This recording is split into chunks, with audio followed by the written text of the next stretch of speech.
Good evening, everybody. I'm Steve Shamraz. Welcome to the Now Milwaukee. It is hard times out there for a chain restaurant. Several popular chains announcing cuts nationwide. Ben Jordan's been looking into this today. He's here with now what this trend could mean for the restaurants we like where we live. Right, Steve, a UWM marketing professor tells me these closures could be for a number of reasons, but a recent restaurant movement sticks out. Over the past few years, more people have been eating locally. The restaurants in high-traffic areas we've all heard of.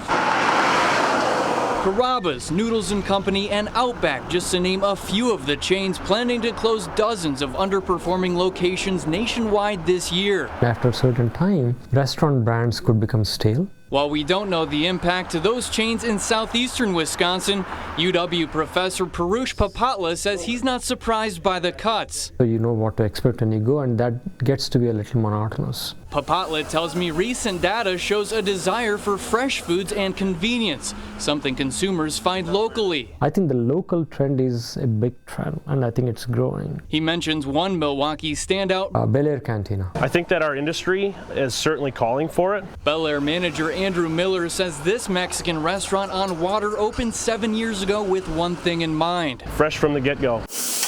Everything that we produce here at Bel Air and our other locations, we do as fresh as possible. If it isn't the food, Miller says the dining experience brings people back. High energy, fun environment, exciting. The successful business model has turned into a local chain of their own. Their 6th location was just announced in Madison. I think the local options have exponentially grown over the last couple years.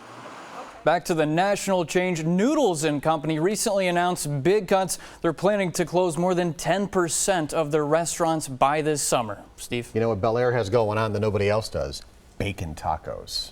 Phenomenal. Never tried it. Thank you so much.